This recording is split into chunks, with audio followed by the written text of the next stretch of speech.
प्रणाम सभी को। आज हम इकाई 7 फसलों की खेती के 5वें भाग में समझेंगे अरहर का शुद्ध प्रामाणिक बीज उत्पादन करने के लिए किन किन बातों का विशेष ध्यान रखना है। फसलें तो हम उगाते हैं, परंतु वह सिर्फ हम लोग आहार के लिए उगाते हैं, इसलिए उसके कम दाम मिलते हैं। अगर हम फसलें यह सोच कर के बोए कि वह फ़ायदे की खेती हो, तो उसके लिए कुछ विशेष सावधानियां रखनी पड़ती है फसल लेने के लिए। तो चले हम अरहर का शुद्ध प्रामाणिक बीज उत्पादन करने के लिए किन किन बातों का विशेष ध्यान रखना चाहिए बिंदुओं पर। तो उत्तर,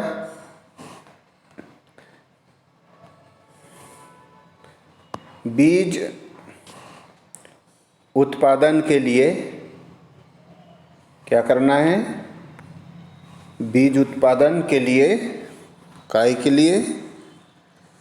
बीज उत्पादन के लिए ऐसे खेत का चुनाव, किसका चुनाव? खेत का चुनाव करें जिसमें पिछले वर्ष अरहर की फसल न उगाई गई हो। पिछले वर्ष अरहर उगाई, वहाँ पर प्रामाणिक बीज उत्पादन के लिए फसल नहीं लेना चाहिए। भूमि बलुई दोमट, भूमि बलुई दोमट या दोमट हो। बलुई होने से क्या होता है? चूने की मात्रा, फास्फोरस की मात्रा उस भूमि में ज़्यादा होती है। ऐसी भूमि फास्फोरस वाली अरहर की खेती के लिए बहुत लाभदायक होती है। क्यों? क्योंकि इसके पौधे बहुत बड़े होते हैं, कठोर होते हैं, इसके लिए फास्फोरस की मात्रा ज़्यादा लगती है। तो बलुई दोमट या दोमट भूमि हो और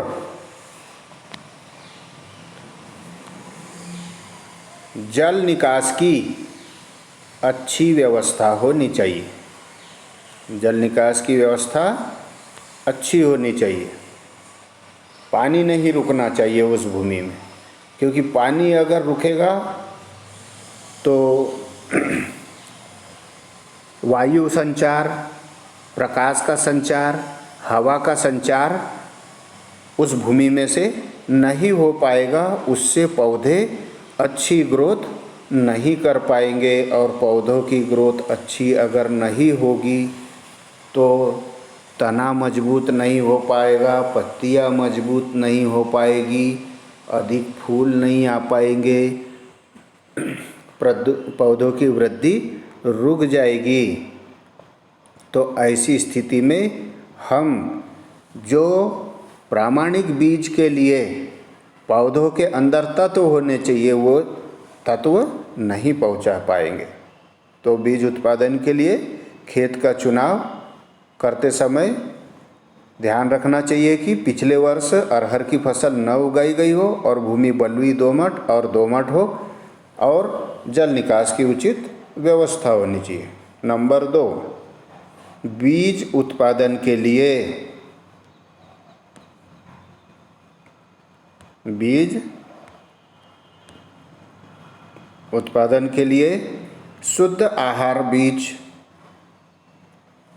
शुद्ध आधार बीज, जिसको फाउंडेशन सीड कहते हैं, घर का बीज नहीं बोना है। और दुकान से भी लेते समय या सोसाइटी से लेते समय ध्यान रखना है कि फाउंडेशन, शुद्ध आधार बीज ही बुआई के काम में लाया जाए। शुद्ध आधार वाला, कि उस पर जो भी लिखा हुआ है वह बिल्कुल 100% वह देगा, ऐसा ही बीज हमें बोना चाहिए, शुद्ध आधार वाला। दूसरा, अरहर के बीज उत्पादन वाले खेत से, अरहर के बीज उत्पादन वाले खेत से अरहर का अन्य खेत कम से कम, अरहर का कौन सा खेत, अन्य खेत कम से कम 100 मीटर की पृथक्करण दूर, 100 मीटर दूर आइसोलेशन डिस्टेंस कहते हैं इसको, पर होना चाहिए। 100 मीटर दूर होना चाहिए दूसरा अरहर का खेत। क्यों? क्योंकि वहाँ से परागकण, परागकोश में से मक्खियों के द्वारा, हवा के द्वारा इस खेत के पराग कणों के ऊपर आ जाएंगे, तो उससे प्रामाणिक बीज नहीं मिल पाएगा। और 100 मीटर की दूरी होने पर उसी बीज के नर जो पौधे होंगे उस पर से परागकण मादा पुष्प पर आएंगे, उससे हमें प्रामाणिक बीज मिलेंगे। चौथा, फसल को शुद्ध फसल के रूप में, फसल को शुद्ध फसल के रूप में पंक्तियों में बोया जाए। पंक्ति से पंक्ति की दूरी 60 सेंटीमीटर तथा पौधों से पौधों की दूरी 25 से 30 सेमी रखनी चाहिए। यह छोटी अरहर के लिए है। बड़ी अरहर अगर रहे तो उसके लिए पंक्ति से पंक्ति की दूरी 90 सेंटीमीटर तथा पौधों से पौधों की दूरी 40 सेंटीमीटर से 50 सेंटीमीटर के बीच होनी चाहिए। पांचवा, फसल की अच्छी प्रकार देखभाल की जानी चाहिए। जब प्रामाणिक बीज ले रहे हैं तो देखभाल अच्छी प्रकार से की जानी चाहिए। जब फसल 30 दिन की, कितने दिन की, 30 दिन की तथा 60 दिन की हो, 30 दिन की और 60 दिन की हो, तब निराई गुड़ाई करके 60 दिन तक किसी प्रकार का खरपतवार इसमें न हो, जिससे कि पोषक तत्व पूरे अरहर को ही मिले। निराई गुड़ाई करके खरपतवारों को निकाल देना चाहिए। सारा भोजन नहीं तो खरपतवार ले लेंगे। फूल तथा कलियों को हानि पहुंचाने वाले कीटों से, फूल तथा फलियों को हानि पहुंचाने वाले कीटों से फसल को बचाने के लिए, क्या करने के लिए, फसल को बचाने के लिए इंडोसल्फान 0.2% का छिड़काव करते रहे। अगला, फसल में 2-3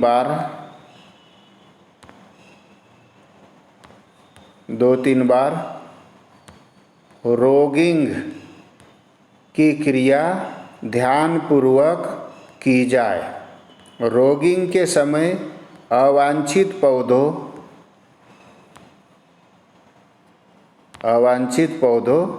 आप टाइप जो पौधे रहेंगे, आप टाइप प्लांट के साथ, रोगिंग के समय अवांछित पौधों के साथ ऐसे सभी पौधों को भी निकाल देना चाहिए। ऐसे सभी पौधों को भी निकाल देना चाहिए जिनमें उकटा, बंध्या,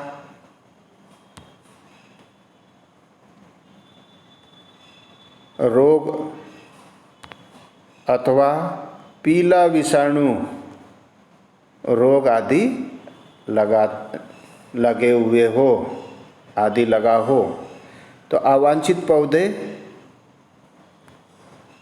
यानी पौधों की छटाई को रोगिंग कहते हैं। तो केवल शुद्ध फसल के ही पौधे रहे।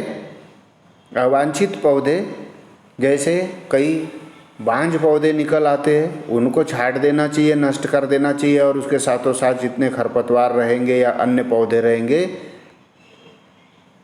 उकटा रोग वाले, बंध्या रोग वाले या मोजेक वाले, पीला मोजेक वाले, ऐसे पौधों को बाहर निकाल देंगे। 7वां, जब फसल अच्छी प्रकार पक जाए। कैसी हो जाए?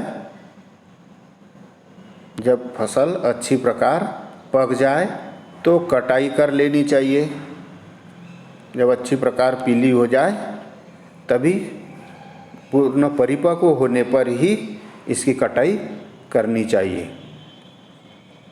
जो फलियां एक साथ पकी है, जो फलियां एक साथ पकी है, केवल उन्हीं की मढ़ाई, उन्हीं की क्या करना है?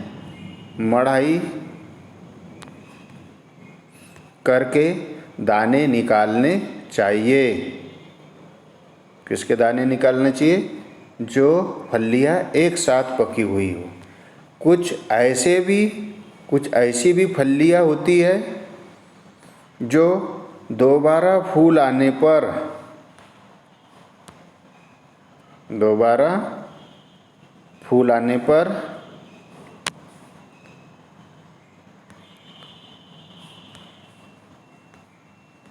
लगती है, उस समय भी हरी रहती है। जिस समय कटाई होती है उस समय वह हरी रहती है। उन्हें अलग कर देना चाहिए। कैसी फलियों को अलग कर देना चाहिए? जो कटाई के समय हरी रहे, जो दोबारा फूल आने पर लगी हो, उनको अलग कर देना चाहिए। दानों को साफ करके तेज धूप में क्या करना चाहिए? साफ कर लेना चाहिए और तेज धूप में इतना सुखाए कि उनमें नमी की मात्रा 8 से 10% तक आ जाए। सुरक्षित भंडारण करें। इनका भंडारण सुरक्षित कैसा होना चाहिए कि जिस जगह इसको रखा जाए वहाँ नमी न रहे, अधिक धूप न लगे, अधिक ठंड न लगे, चूहों इत्यादि से सुरक्षित रहे, ज़्यादा गर्मी भाप न उठे, ऐसी जगह इसे सुरक्षित रखें। घुन नहीं लगना चाहिए, उसका ध्यान रखना चाहिए। इस प्रकार से प्रामाणिक बीज के पौधों में फलियां होती है।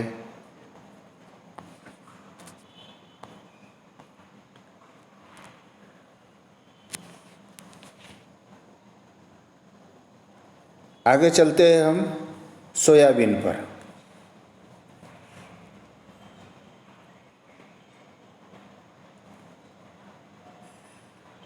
तो सोयाबीन प्रामाणिक बीज तैयार करने के लिए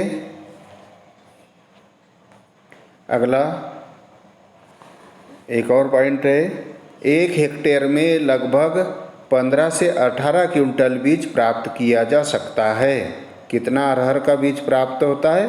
15 से 18 क्विंटल बीज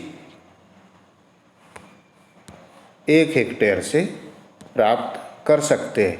तो सोचिए, भोजन करने के लिए, खाने के लिए हमने जो तुअर निकाली वह जिस रेट में जाएगी उससे 4 गुना रेट में यह जाएगी, तो फायदे का धंधा होगा। अगला प्रश्न, उड़द की अच्छी फसल। किसकी फसल ले रहे हैं अब हम? उड़द की। उड़द की अच्छी उपज प्राप्त करने हेतु अपने सुझाव दीजिए। तो उड़द की अच्छी फसल प्राप्त करने हेतु सुझाव, प्रामाणिक, शुद्ध एवं उन्नत बीज ही बोया जाना चाहिए। प्रामाणिक, शुद्ध एवं उन्नत बीज ही बोया जाना चाहिए। 22 टिन या राइजोबियम कल्चर द्वारा बीजोपचार करना चाहिए। पीलचित वर्ण रोग YMV जिसको कहते हैं कि रोकथाम समय से करें एवं इससे प्रतिरोधी किस्में बोए जैसे UG 218 एवं U30 आदि। DAP का प्रयोग फास्फोरस के लिए अवश्य करें। 5वां, जिंक सल्फेट का इस्तेमाल 25 किलोग्राम प्रति हेक्टेयर करें। फसल सुरक्षा कीट, बीमारियों एवं खरपतवारों से समय समय पर करते रहे। सिंचाई एवं जल निकास का उचित प्रबंध करना चाहिए। सिंचाई एवं जल निकास का उचित प्रबंध करना चाहिए। तो आज का होमवर्क गृह कार्य यही है, उड़द की अच्छी उपज प्राप्त करने हेतु अपने सुझाव देना है। धन्यवाद। अगले PDF में हम समझेंगे सोयाबीन की खेती में सफलता प्राप्त करने हेतु क्या उपाय करें।